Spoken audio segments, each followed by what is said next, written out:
King chapter 2 verse 5. Then the group of prophets from Jericho came to Elisha and asked him, "Did you know that the Lord is going to take your master away from you today?" "Quiet," he answered again. "Of course, I know it." Then Elias said to Elisha, "Stay here, for the Lord has told me to go to the Jordan River." But again Elisha replied, "As surely as the Lord lives and you yourself live, I will never leave you." So they went on together. 50 men from the group of the prophet also went and watched from a distance as Eliah and Elisha stopped beside the Jordan River. Then Eliah tore his cloak together and struck the water with it. The river divided, and the two of them went across on dry ground. When they came to the other side, Eliah said to Elisha, "What can I do for you before I am taken away?" And Elisha replies, "Please let me become your rightful successor." "You have asked difficult things," Eliah replied. "If you see me when I am taken from you, then you will get your request, but if not, then you won't." As they were walking along and talking, suddenly a chariot of fire appeared, drawn by horses of fire. It drove between them, separating them, and Eliah was carried by a whirlwind into heaven. Elisha saw it and cried out, "My father, my father!" The chariot and charioteers of Israel. And as they disappeared from sight, Elisha torn his robe in two. Then Elisha picked up Eliah's cloak and returned to the bank of the Jordan River. He struck the water with the cloak and cried out, "Where is the Lord, the God of Eliah?" Then the river divided and Elisha went across.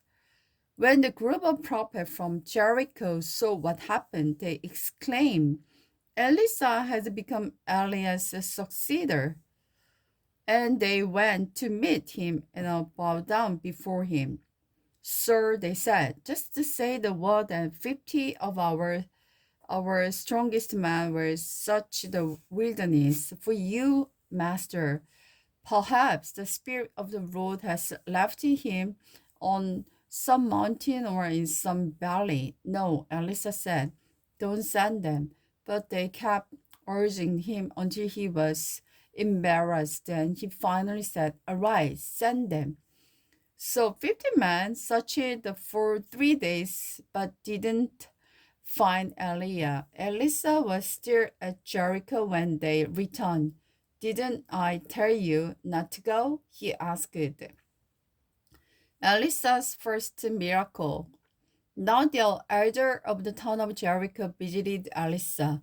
"We have a problem, my lord," they told him. "This town is located in beautiful natural surrounding, as you can see, but the water is bad and the land is unproductive." Elisha said, "Bring me a new bowl with salt in it." So they brought it to him. Then he went out to the spring that supplied the town with the water and threw the salt in it. And he said, "This is what the Lord said. I have made the water wholesome. It will no longer cause death or infertility." And sure enough, the water has remained wholesome ever since, just as Elisha said. Elisha left Jericho and went up to Bethel.